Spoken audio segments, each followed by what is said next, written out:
My name is Lauren Middleton, and I am the chair of the Women's Leadership Collaborative Network. Today, we are featuring Mara Davis and I apologize, we're going to be going over some emotional eating and how to deal with it during the pandemic, which is a very important subject to deal with the holidays and dealing with the stress in the pandemic. um, Mara is a registered dietitian with over 16 years experience in nutrition. She's assisted many clients in achieving optimal health and well-being through nutrition education. She also does health coaching and develops introspective reflections on lifestyle changes. So, welcome, Mara. I'm just going to go over some of the other events that the Chamber is going to be hosting in the next couple of weeks, with number one being the annual holiday on Main Street. As you know, it's probably going to look quite different this year due to the coronavirus restrictions.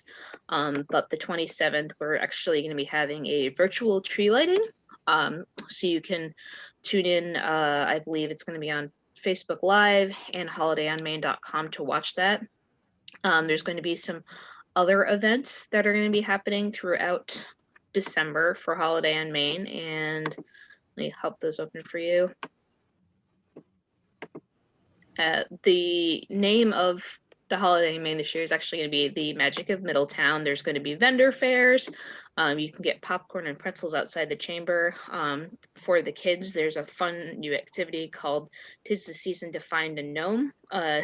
Jingles the gnome has escaped the chamber in hopes of finding some holiday magic. Solve the riddle and help us find Jingles at different locations throughout downtown. You can find more information on Holiday on Main at holidayonmain.com, or you can head over to the chamber website, middlesexchamber.com. Just a few other events we're going to be having. We have the governor coming to speak on, I apologize, one second, December 16th. It's going to be a virtual luncheon on Zoom. I assume he's going to be talking about the effect of COVID on the state, but that is Wednesday, December 16th from 12 to 1, and you can register on the chamber website. And last but not least, our holiday event for the Women's Leadership Collaborative Network is actually on December 8th, and I believe it's at 7 p.m. And what we're going to be doing is we're going to be calling it a Merry Meet, and it's going to be sort of a collaboration of women-owned small businesses throughout Middletown who are going to be doing some demonstrations on holiday crafting, how to make a holiday cocktail, how to make a delicious holiday recipe. Come over, register, sit down and have a hot toddy. It's going to be a good time. You can register on the chamber website, www.middlesexchamber.com. So with that, I am going to kick it over to Mara and stop talking. If just one more thing, if you could hold your questions to the end, she will answer them in the chat. All right, go ahead, Mara. Thank you, Lauren. So good morning, everybody. I'm super happy to be here. When Jennifer reached out to me, the client, and asked me to come and speak, I was like, oh yeah, I can do that. I love speaking. So I'm going to share with you all some of the things that I talk about in my nutrition practice with my clients. I have a practice in the DC area, Alexandria, Virginia area, but I also have a practice here in Connecticut too. And since mostly we're doing virtual telehealth, I can meet you right where you are through Zoom or through, online features through my EMR system. So anyway, so I'm going to get started here.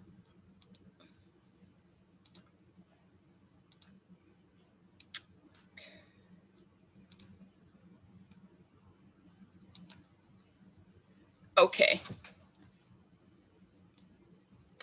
Okay, so again, I'm really excited to be here and definitely look forward to sharing some insights and things that I've learned and things that I'm working with clients on pretty much daily. This is definitely a stressful time of the year. I mean, just, coronavirus aside, the holidays, and definitely now since we can't be per se with our loved ones because of risk of virus and spreading and that type of thing. We'll be doing a lot more virtual holidays. So anyway, we'll talk about ways to basically deal with our emotions in a healthy way. So my presentation, we'll start off with a guided meditation, and then I'll give some statistics on the pandemic, holiday stress in general, define emotional eating, and then talk about what triggers our emotional eating. What does it mean to be mindless versus mindful when you're eating? What's a healthy lifestyle actually? And then how should I eat, or what should my plate look like? And then 5 tips for the holidays. Okay, so with the guided meditation, what I'd like you to do is, and I'll monitor the time. We're going to do a short contemplative meditation. So just get comfortable in your chair or on your couch or in your bed or wherever you're sitting at your desk, um, and start to just become aware of how you're feeling. You can close your eyes or you can lower your eyes, whatever you need to do to kind of become centered.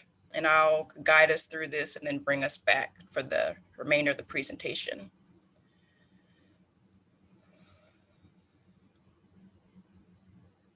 So become aware of your breathing and allow yourself to take a deep breath slowly.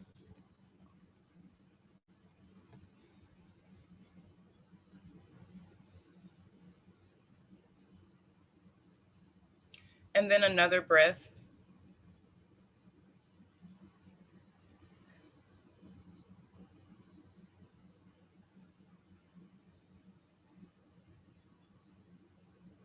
And then another one.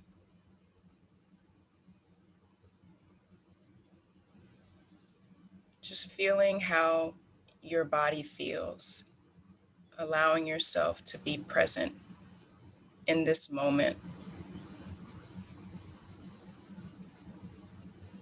letting go of any stress or any thoughts of what's to come for the day, but being right here, right now, in this moment.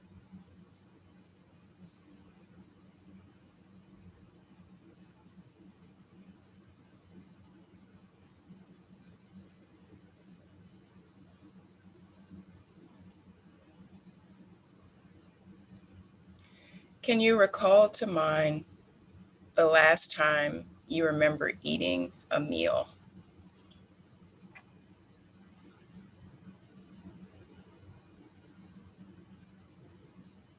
Was it breakfast this morning before this Zoom meeting? Was it dinner last night? Was it maybe a snack? Or maybe you didn't even have dinner last night.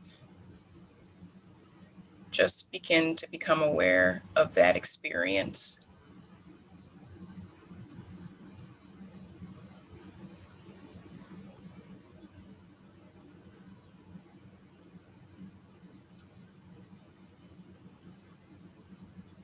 Where were you when you were eating your meal, your snack, or whatever, maybe not eating in the evening or in the morning?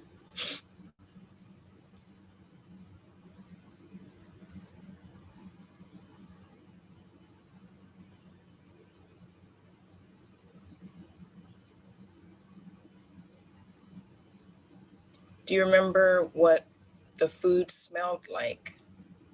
Take a moment and think, do I know what my food smelled like?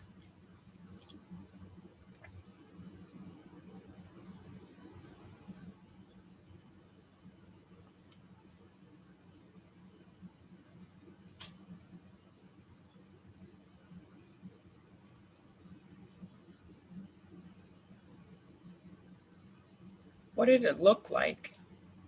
What colors were on the plate or in the bowl? What did the texture look like?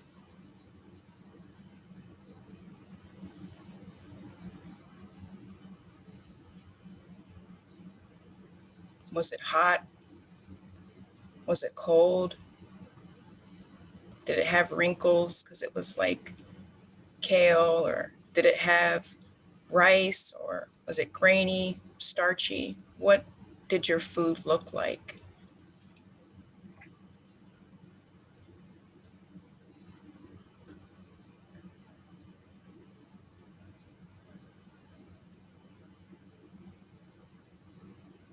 What did it taste like?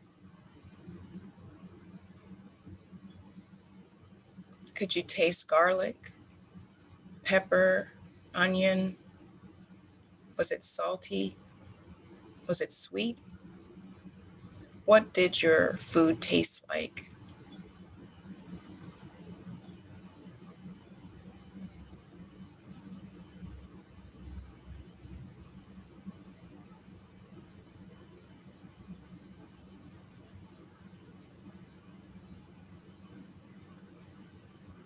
Can you remember how you might have been feeling or thinking in that moment?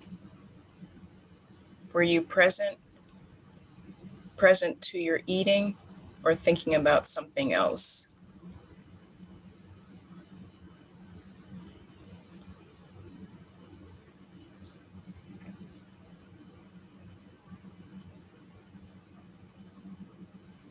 We'll take just a few more minutes to be right here, present in this moment. Allow yourself to reflect on the questions that I've asked, to know and see if you really have been present while you've been eating.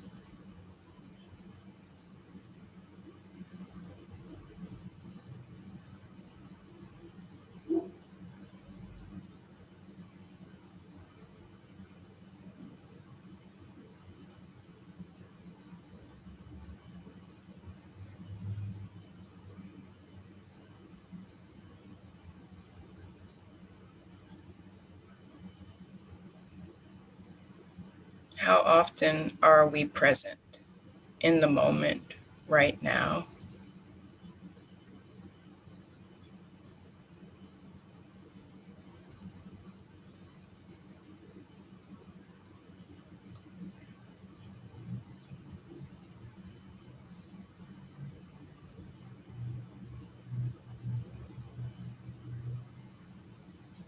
Continue to become aware of your breath.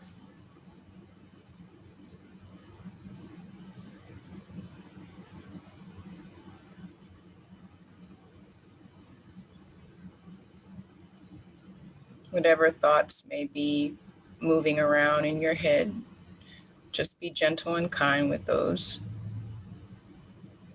and continue to focus on your breath.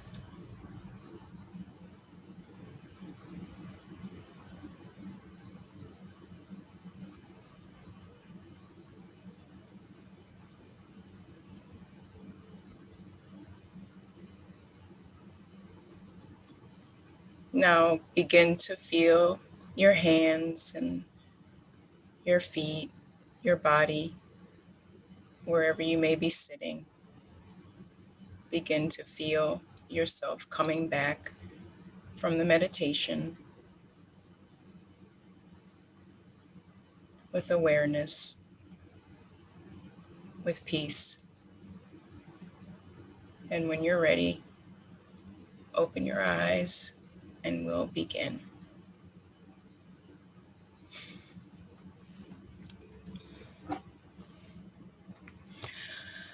Okay, well, I hope that you guys are still awake and no one fell asleep. But the point of that meditation was to really ground you in presence, in the present moment, because most of the time, if not majority of the time, we're not eating from a presence. We're eating from the past or thinking about what's going to happen in the future, but we don't really think in the present moment often. And so we can train ourselves to be in the moment, present, and fully aware of what's happening as we're eating, to nourish our body and pay attention to some of the signals and cues that we may be getting that we haven't been aware of. So this is a stressful time, right? Emotions are running high, bored, stressed, all different things are happening. And so what's easy to do? Eat. So in a recent study with the American Association of American Psychology, they put out a study here about how basically adults and young people are feeling. 8 out of 10 adults found that the pandemic is just a major source of stress in their lives. And we're going into, I think, 9 months of this now. Um, 3 in 5 adults say that they just feel overwhelmed in general by the current climate in America. And then nearly 1 in 5 adults say that they feel their mental health is a lot worse now than it was a year ago. Healthline did a study basically in 2015 just about holidays. So basically 62% of the people surveyed said that the holiday time is just a very stressful time anyway, stressful or somewhat. 10% reported they don't feel any stress during the holidays, which is great. And then what causes people to feel stressed during the holidays is financial demands, buying these gifts and things like that. Can you afford these things? And then family dynamics, when you get together with your family, we've got all different kinds of personalities coming together.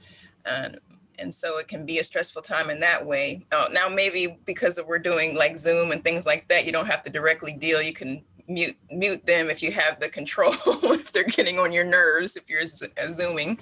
And then just also personal habits. We worry about our weight. We worry about our health. Are we going to overeat? Things like that during the holiday time. So emotional eating, what is that exactly? So it's defined as eating larger quantities of food, typically comfort food, junk food, because of a mental response to feelings and emotions versus physical hunger. It's estimated that 75% of overeating is driven by emotions. So what causes the trigger of emotional eating? Well, it usually is a strong emotion or a feeling that usually is a negative feeling. It makes us feel uncomfortable consciously and unconsciously because sometimes we're not even aware of what's ruminating in our mind. And that's where that meditation I did came in, because I wanted to really drive home being present so we can be aware of what's happening. And so when we feel those feelings, we tend to suppress them or want to soothe them, sometimes really just out of habit because we've been doing it so long, to really damper down that emotion. And so that triggers those feelings of, okay, what can I go eat or what's available? Also, other emotional triggers can be, relationship conflicts, workplace or work stressors, just being tired, bored, financial issues, health problems, and then the coronavirus, all the things that go along with that can be a source of stress and emotional eating trigger. So how do we change our emotional eating? Well, the first thing you have to do in general is you have to become aware. You have to be aware of the fact that you are emotionally eating, to shine the light on it, to become in the sense of practicing. Am my mind full? So is my mind full of things and I'm thinking all the time and I'm not aware of what's happening in the moment? Or am I mindful where I'm actually present? And then really asking yourself, do I recognize that I'm reaching for A, B, and C because of a reaction to emotion? Are you that present to it? So there's a couple things that you can do depending on what's happening with your emotional eating that can start to help you unpack or begin to start chipping away at emotional eating. It's just a reaction, because it really just starts as a reactional type behavior. And then as you become more aware, you can actually choose, am I going to do this? Am I going to react? Or am I going to choose my behavior, how I want to deal with this emotion that I'm feeling? So one of the first things you can do is what's called the 30-second pause approach, where before you put any food in your mouth, you actually ask yourself, am I really hungry? And you give yourself a 30-second count where you allow the signal to go from your brain, verbalizing it, saying it, and then the signal goes from your brain down to your stomach to actually feel, am I physically hungry or am I mentally hungry? What's driving this? Mental hunger is a sort of a probe, an urgency, a rush to do something, impulse. And then physical hunger is more subtle, neutral. You feel it, the change in your body. So maybe using the 30-second pause when you're in a strong emotion to kind of decompress. The other thing is meditation. So there are a tremendous amount of apps now like Calm, Headspace, Insight Timer that will literally walk you through. Soul Time is another one. Will literally walk you through 5 to 10 minute meditations where in the moment you can decompress again. You can become aware of what's happening in that moment and change that circumstance to just be at more at peace with what's happening versus reacting to it.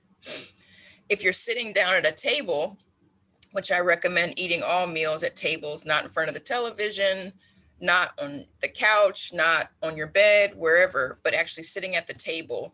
And so when you sit down to eat and you put food in your mouth, you actually chew one bite of food about 10 times, 20 times, counting it literally.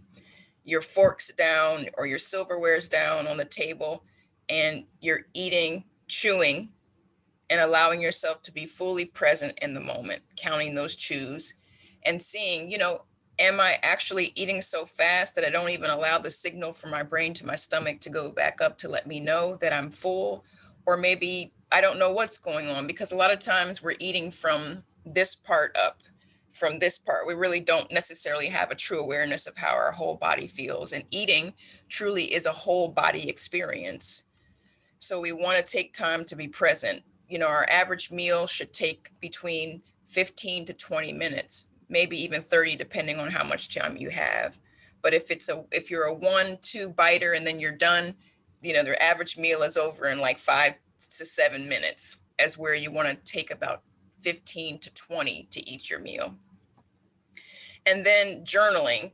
So basically, one of the things I do recommend definitely recommend with clients is when you recognize that you're in an emotional eating pattern and you're starting to become more mindful, take just 5 to 10 minutes to journal about what the emotion that you were having, what the feeling that you were having, because the only way emotional eating changes, right, is through awareness, but also you have to move the emotion out. It's mentally, you have to move it out to elevate it so that it doesn't stay in the body, because that's kind of what triggers that impulse, the mental impulse. So journaling can help you kind of process through things to understand, what are you feeling? What do you really need? Because again, emotional eating also is about covering up or suppressing. It's not really dealing with what you're feeling. So if you can deal with what you're feeling, however scary or whatever, it may be, emotions can range, then you can begin to start recognizing that I don't have to use food to suppress or soothe, that I can actually deal with the feeling I'm having and work through that in a way that doesn't require food. So what is truly mindless versus mindful? So if you're mindlessly eating, you're eating and multitasking, such as this young lady here in my picture over there, eating for comfort, eating when emotions tell you to eat. Again, that's that 30-second pause where you can distinguish between, is this mentally or is this physical? Are my emotions telling me to eat? Eating past your body's signal of feeling full is also a mindless eating approach. So what's mindful eating? It fully focuses on the experience of eating. It nourishes. We're actually choosing our food, not reacting to our food choices, choosing things that make us feel good, that make us feel healthy and well in our bodies. We actually are aware of actually feeling hungry and eating because we feel that physical need to do so. And then we actually are, when we're mindful, we're paying attention to how our body feels, and we stop when we're full. So we eat to live, not live to eat. Okay, so we talked all about now, the emotions and being mindful. And I want to just say that, you know, this is a process, right? It's not something that just happens today or tomorrow, but it happens over time. I mean, mindfulness is a whole lifestyle. I mean, you can Google mindfulness and it's like the search never ends. You know, it's a whole way of living and thinking, not only with your food, but with how you approach your relationships, how you approach your whole life. So it takes time to become mindful. But I think if we begin to train ourselves to practice mindfulness, it gets easier. But it just starts with becoming aware, asking yourself, oh, did that, again, what was I feeling in that moment where I was eating and what was happening? Really just kind of having that third person checker in us to kind of help us. So as we transition talking about healthy eating and lifestyle behaviors, so these are definitely some research-based pointers that I definitely share with my clients on a regular basis. I do a lot of weight management, emotional eating, nutrition counseling as an approach, but I also work with a spectrum of nutrition concerns. But eating 3 meals per day definitely shows to improve the metabolism. It helps to keep it more stable. And also it helps to lessen fatigue and issues around just feeling tired and sluggish. I know there's a whole push with intermittent fasting and many different approaches to intermittent fasting. And I was just listening to a webinar about that with another dietitian. And what we know about intermittent fasting is that there's many types, but all of those types are not effective. The most effective types of intermittent fasting, which help improve the metabolism, help with weight loss, is consistent eating times that are in a 12-hour window, maybe 16 at the most, but definitely stopping about 3 hours before you go to bed, cutting off your eating 3 hours before you go to bed to really help the metabolism work more efficiently.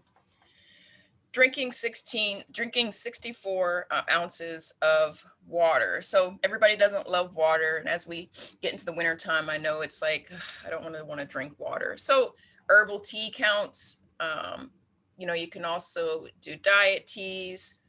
You can use fruit infused water, water with lemon, things like that. The sparkling waters, the flavored waters, just trying to really increase your hydration, because dehydration is a big indicator of mixing the hunger and the thirst cue. So sometimes you could be actually you could be eating, but you're actually thirsty. So you want to make sure that you're staying hydrated. And definitely a good indication of that is the color of your urine. So looking at your urine being more to white to very light yellow, anything darker than that starts to indicate that you're not hydrated enough.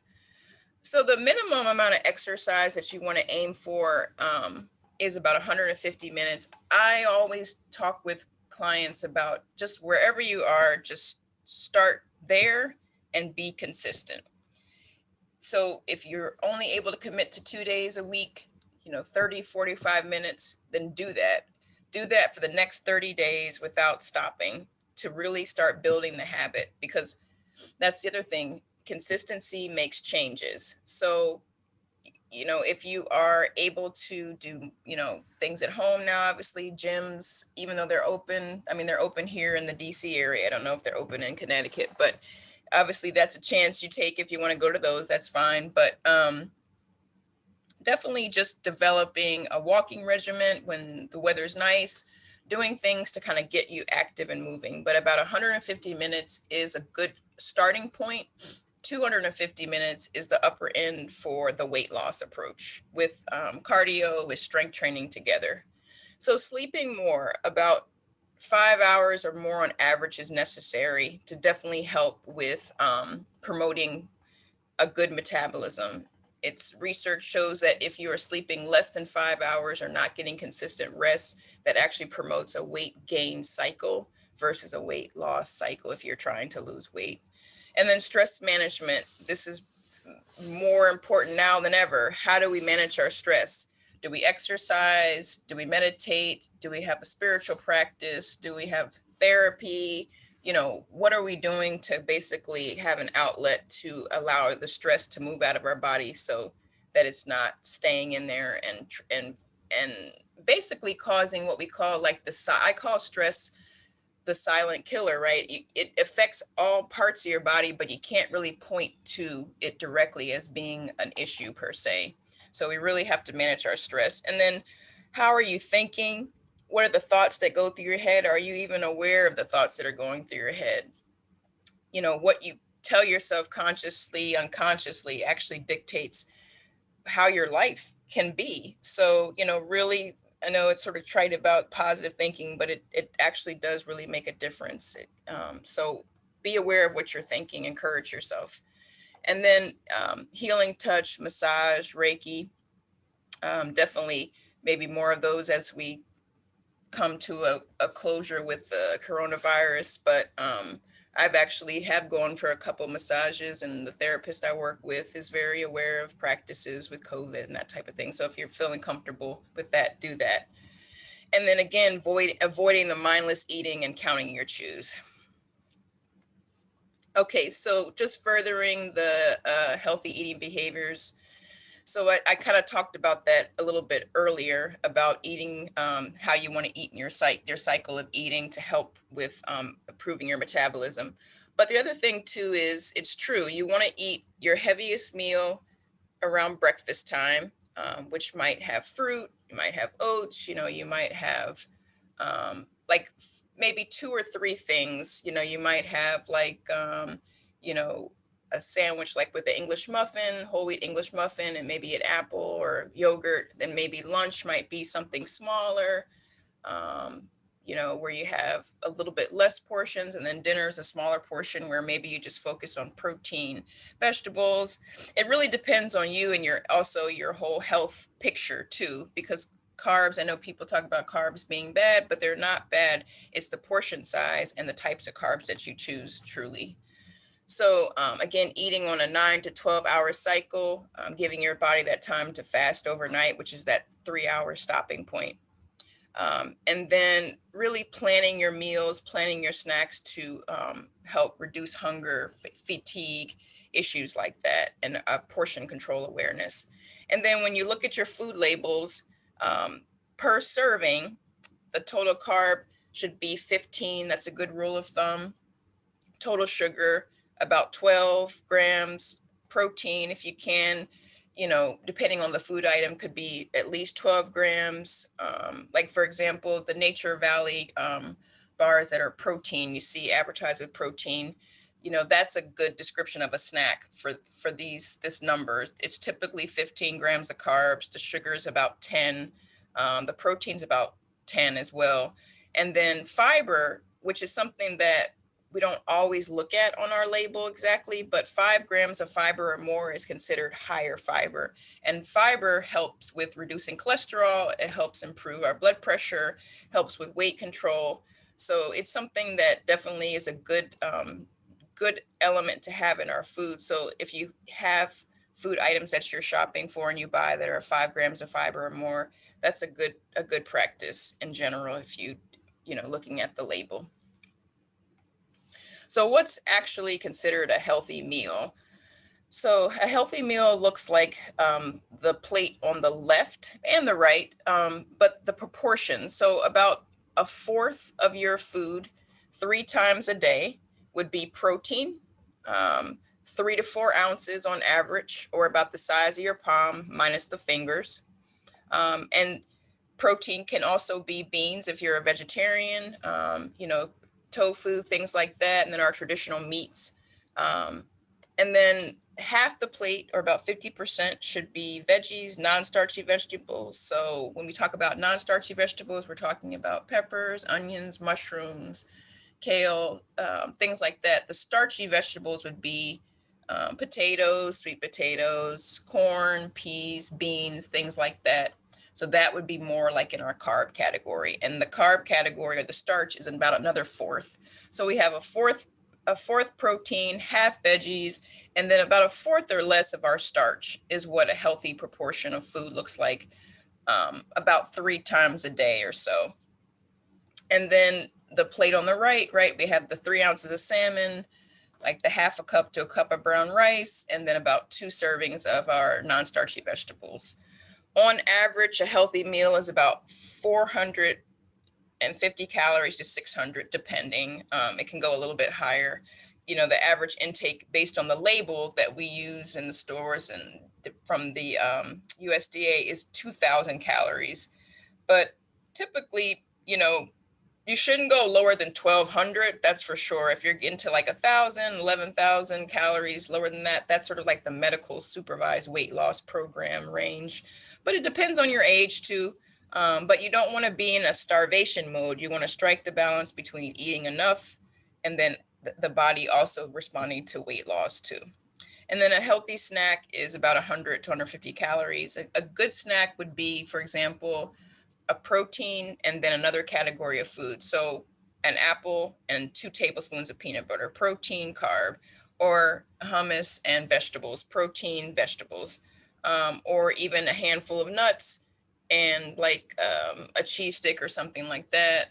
So that kind of thing, even a slice of whole wheat bread and a slice of cheese or something. That's a good snack. I think also too, a lot of times I'll talk with patients or clients about how to do some combining of fruit. So also fruit is something really good that can be a snack, but being aware of the serving size of fruit. So 1 serving of fruit is, for example, a banana, the medium, like those medium bananas are about 2 servings. So a petite banana is 1. 4 ounces of juice is considered a serving of fruit. Any circular or tennis ball size fruit, that's 1 serving. About 17, 18 grapes, and then like half a cup of berries, a cup of melon. Those are all considered 1 serving. So having up to about 2 servings of fruit a day is a good practice as well. So, all right, 5 holiday eating tips. So really try not to eat just 1 large meal. Like I know sometimes we think, okay, let me just save up all my calories and just go to town. No, actually, consuming a large meal at one time is a recipe for basically a fatigue disaster. So throwing our body off whack. So eat smaller, if depending on when your meals are, right? If it's like a 5 or 6 dinner time, eat a small breakfast, a smaller lunch, maybe have protein veggies, and then add your carbs in the dinner meal, or maybe just have your breakfast and then you're going to have your meal, your larger meal later on in the afternoon. So really try to plan in eating up to 3 meals a day, including that larger meal. And then really think about, again, adding more veggies to your plate. Yes, you can have the carbs and the things that you really like, thinking about putting those on your plate, but also thinking about the veggies too. And then also maybe build in a little bit of exercise, maybe in the morning, get up, do like a little bit of walking or biking or something like that. Get on YouTube, look for some strength videos or there's a ton of walking videos on YouTube where you can walk 1, 2, 3, 4 miles right in your living room or wherever you have things set up to exercise. So you can do that and then get your day going. Or maybe make a family plan to do some activity together. There's a lot of videos on YouTube that incorporate family exercise. And then actually plan out, what am I going to have for the sweets? What do I really want? And then kind of like, I call it like looking at your carb bank. So if there's three or 4 carbs serving your bank, how do you want to bank those? Like 2 on like, stuffing or macaroni or something like that. And then 1 on the cake or the ice cream. Kind of really plan ahead. How do you want to eat? And then think about, just when you choose your piece of sweets, think about it from a perspective of being mindful. This is where you can really put that mindful approach in, where how much do you really want to eat, and then you choose basically, do you want to go all out or do you want to be mindful of your portions? Either way, it's all part of the development of just becoming aware. And then ask yourself, am I really hungry? Well, thank you for your time. Here is my website information, my email, and my IG or Instagram, my Facebook. And feel free to reach out and any questions.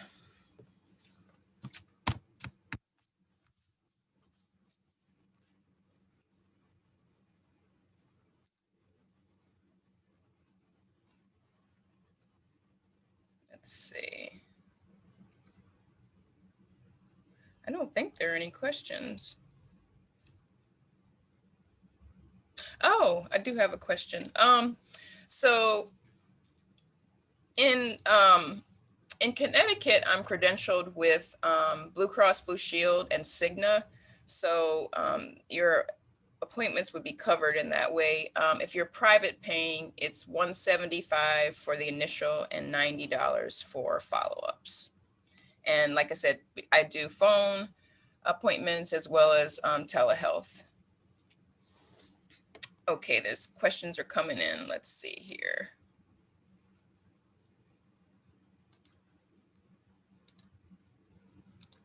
Okay. Got a few questions. Sorry, let me just go back up here. Oh, can I put my slides back up? Oh, okay. Let me see. Let's see. How do I do both? Let's see here.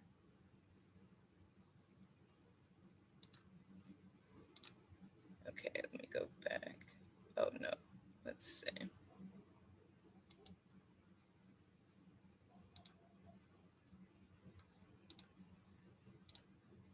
Sorry, just a little technical difficulty for me here.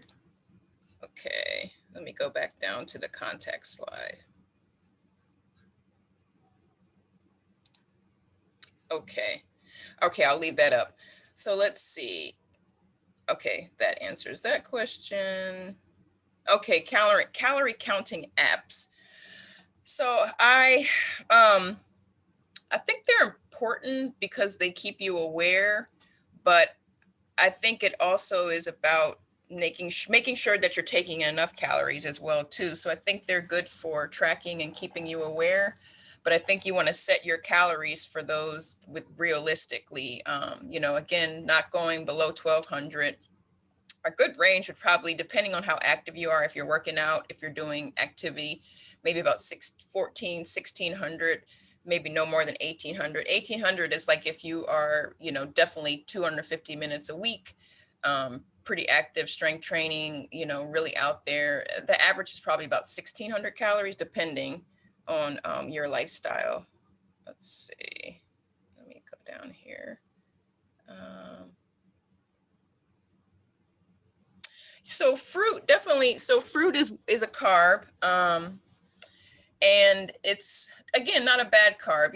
Like in the day, if you want to maybe skip, like if you want to, like for breakfast, let's say you don't want to have like a traditional carb like toast or oatmeal. Yeah, you can put the carb in there and let that be your fruit. A cup of blueberries maybe, and like a scrambled egg or something like that. So you can always substitute out like a traditional carb for a fruit carb if you want to, depending on how you're planning your meals. Yes, I do take Cigna. Okay.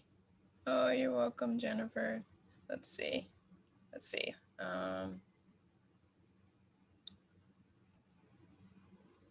So 150 minutes is about, on average, 30 minutes a day. And that's a good question about spreading it out, because some people think, well, if I just do it Monday, Tuesday, Wednesday, am I done? Actually, I would say spreading it out, you're going to see more of the benefit of the exercise versus like compacting it in just a shorter period of time. So definitely spreading it out. You can also break it up too. You could do 15 minutes in the morning, 15 minutes in the evening, if you can't really dedicate a full setting of 30 minutes at one time too. But definitely spreading it out to see more benefit, and also doing things that you are actually enjoying or fun, like a hike or a bike ride or Zumba videos. Like if you're gonna spend your time exercising, don't torture yourself, right? Like look for fun things to do with that. So wine is definitely great. And what I would say is, you can have up to 5 ounces of wine. The recommendation is 5 ounces of wine, 12 ounces of beer, or 1 ounce of liquor for a woman. And then men, it's 2. So you can have, without issue, five glasses of wine, right? 5 ounces of wine a day, and enjoy that. Definitely. I wonder, let me see, I could show you guys. I can, Lori, if you email me, I'll send you a copy of this sheet I have called, oh, I think I changed the screen, um, about alcohol and portions and carbs and things like that. So, what are my thoughts about weightlifting? I think that weightlifting is beneficial. I think strength training is also beneficial. I think it just depends on what are you trying to achieve. Are you trying to achieve more lean muscle development? Are you trying to kind of achieve more of a, I call it a bulkier muscle, where you're breaking down, building it back up, to get more defined? So I think that weightlifting is good. Strength training is great too as well. It just depends on your goals, but they definitely both can help with improving your metabolism as well too. And then I wonder, okay, so about the wine, now I see lose a fruit. No, if you don't have to actually lose a fruit if you're drinking wine, because like I said, and I'll send you that list, you'll see in there that wine is sometimes about 5 carbs, less than a carb. And so if you're not getting into like 15 grams, because 15 grams is considered like a serving size, then you wouldn't have to take away a fruit just to have the 5 ounces of wine or the glass of wine, basically. Okay. So I think I've answered all the questions. Let me just take a scroll through here again. I don't want to leave anybody out. Yeah. Okay. Let's see. Oh, one more question here. Okay, so I would say with weightlifting, definitely, depending on what you're trying to achieve, at minimum twice a week, 3 times a week. You just want to use different body parts. If you're going to be working on doing weightlifting, you want to alternate bodies. So maybe upper body on Monday along with your cardio, then Tuesday lower body, then you go back to Wednesday upper body, vice versa, like that type of thing. Just alternating to really not use that same muscle group in a row. And so an initial session is 60 minutes, and the follow-ups range between 30 to 45 minutes. I do. So my follow-up time frame with clients is anywhere between 1 week to 4 weeks, but depending on what you're trying to achieve, I definitely say at least give yourself 2 weeks, 3, to really see some changes happen. But yeah, I've been meeting with particularly one client every week. Her insurance is unlimited, so she said, let's just use it, right? So that's great. So we meet every week, and we talk about their 15-minute intervals, and we talk about like just a specific group: carb, protein, fat. We like just directly deal with that in a 15-minute increment. So I do all different types of levels of counseling and work with people. It's really to meet your needs and help you be successful.